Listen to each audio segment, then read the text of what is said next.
video. This week I told you guys last week I was gonna do a trying out Ibis Paint X. I saw a lot more.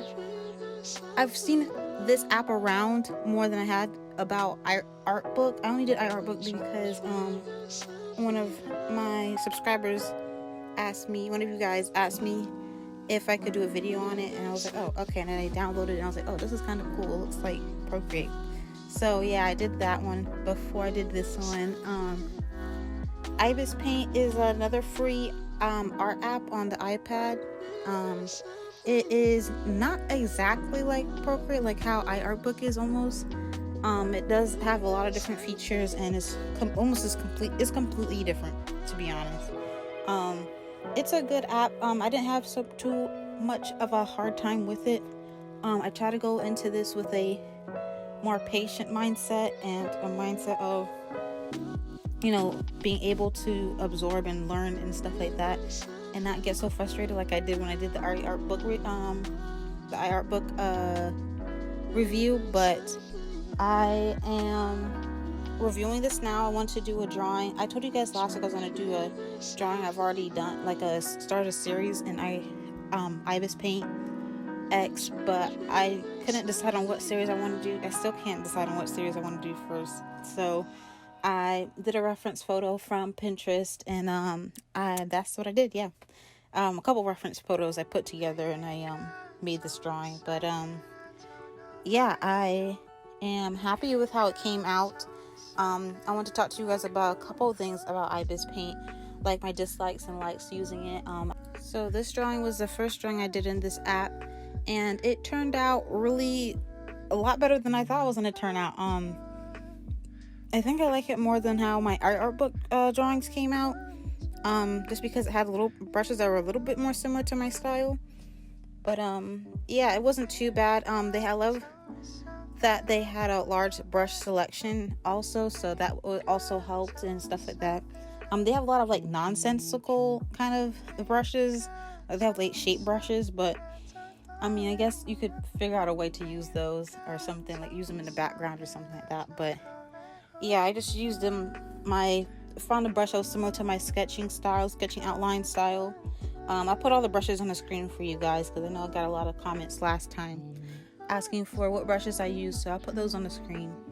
But let's get into the video. Let me tell you guys what I liked and what I disliked and things like that. So let's start this video off a little positive. The things I liked about this when I first got into it was, and I started playing around and trying to look for where everything is and trying to understand the app a little bit more, is that I love that it has a liquify tool. They have so many different special effects and stuff like that you could do in this, and things to fix your art, which I'm very happy that they do. I was so surprised when they had a liquify tool because I was like, yes, my favorite. I don't know if you guys remember, but from iArtBook the review I did, I couldn't find a liquify tool, and I was like, ugh, I need this tool. But I didn't really need it too much in Ibis Paint because I couldn't figure out how to multi-select. I'll get into that during the dislikes. Yeah, and then it had, like I said, it had so many special effects. They have a whole rows on rows on rows. It was one row, but you just keep scrolling, and there's so many different things that you can add, like Gaussian blur, anime backgrounds. I was like, wow, they have so many different things you could add to your drawing and make it look cool and unique and things like that. So I was like, wow, this is really cool. Which would have been something I would have loved as a beginner and starting out on digital art, and that I would have just loved. But another thing was how smooth the brushes applied color. I felt like iArtBook, when I used it, was very stiff. I think the best one of course is Procreate so far that I've used, but compared to iArtBook, iBis just goes on the canvas so easily and stuff like that, which it could also be a downside, which I also talk about in the dislike part. But applying color and then shading and adding highlights and stuff was so easy. But yeah, and then it didn't take me too long also to learn where everything was on the app. which was nice. So that was a plus.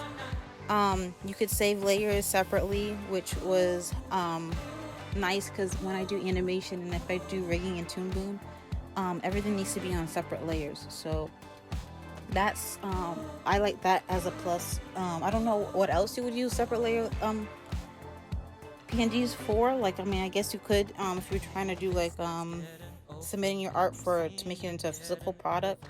But yeah, that's helpful.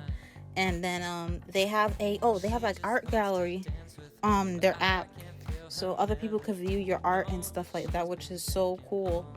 I wish more art apps had this. This is a really cool idea that I like about Ibis Paint. I think it makes it stand out from other art apps I've used, is that, you know, other people can discover your art too through the app, and you don't have to, you know, it's just a little small community of artists on there, and that's what I think is really cool and stuff like that. Get your art out there and stuff, let people see it. And then it's a free app, and they asked you if you want it for free or do you want to buy it. And I said I want to use the free version just to try it out and see how much stuff you get with it. But you get everything with it once you watch one ad, and you get it for like 18 hours.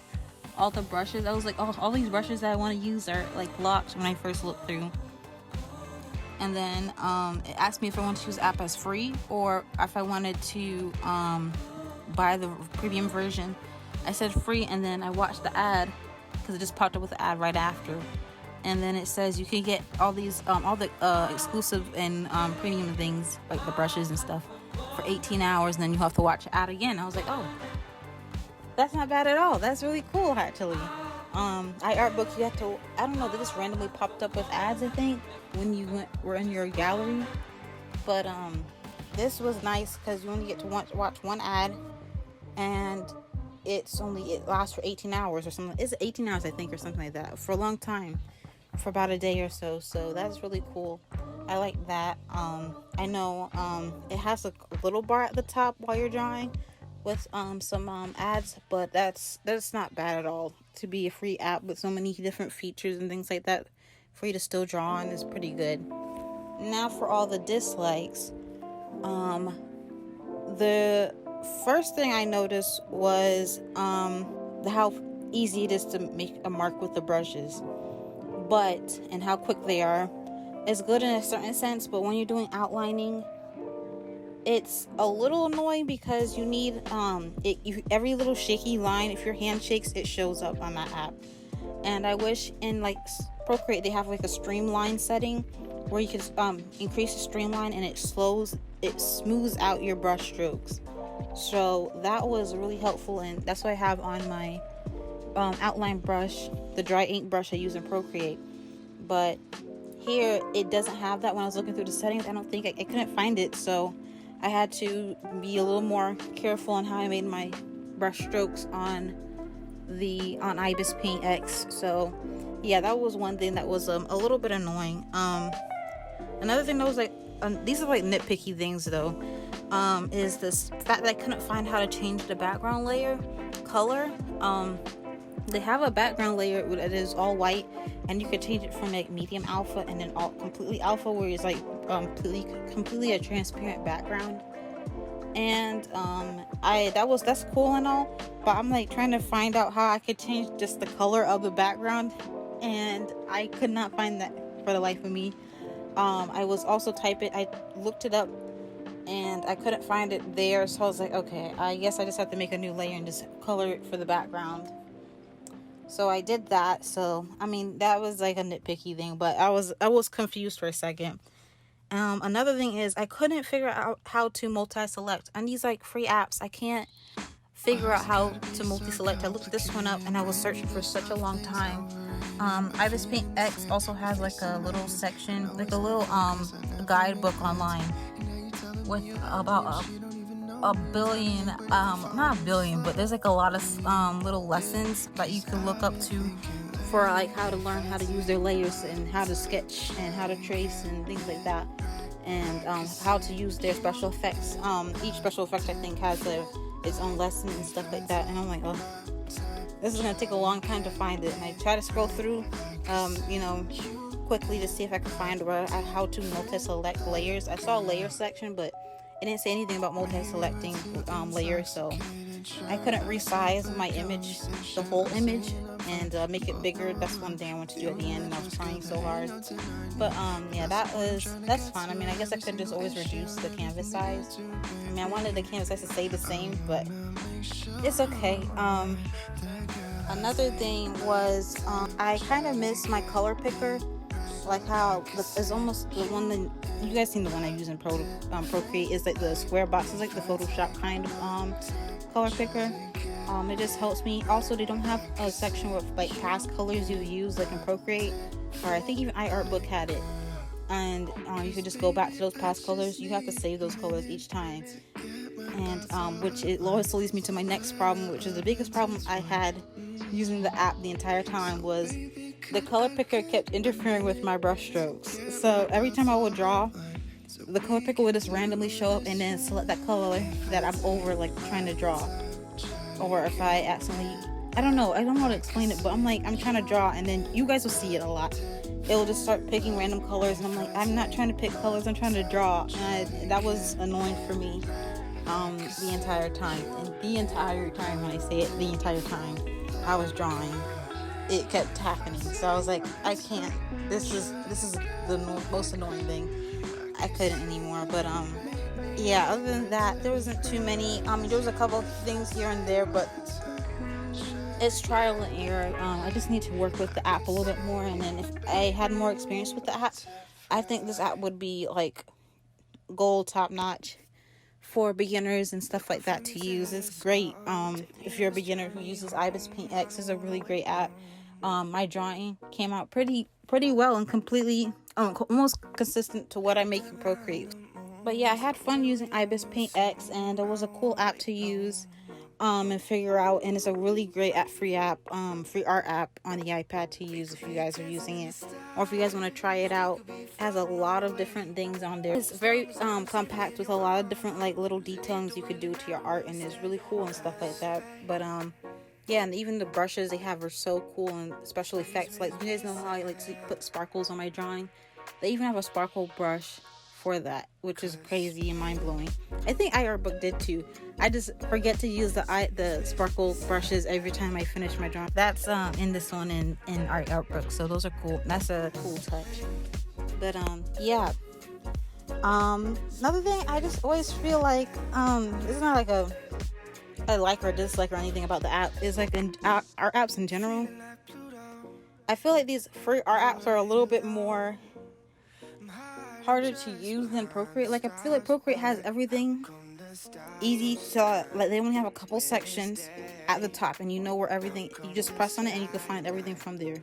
Or you click on the layer, you'll find everything that pops up, and you can find or slide the layer.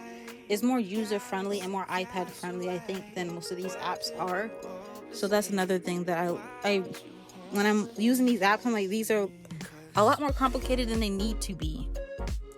But oh, I wanted to talk to you guys about a video idea I have for next week. I got this idea from one of my subscribers in the comments, called So Her. She has a YouTube channel. If you guys want to check her out, I'll put her name on the screen. She told me I should draw my YouTubers' profile pictures. So if you guys want me to do that, I can. If you guys, I'm just trying to tell you guys a week ahead, so you guys can get your profile pictures ready on YouTube for me to draw. I would love to do that. And yeah, that'll be next week's video. If you guys want me to do that, just comment down below a heart or a smiley face. I think a smiley face would be more easier, because it depends. If you have an Android and if you have Mac, you should be able to do that. Comment down below a smiley face, and I'll know you guys want me to draw you. I don't know if I'll draw everybody. I don't know how many people are gonna actually want this, but I will try to draw everyone. And yeah, thank you guys for 400 and I think it saw 6 subscribers. Thank you guys so much. I can't believe we're at 400. Great rest of your week, and I'll see you guys or talk to you guys in the next video. Bye guys.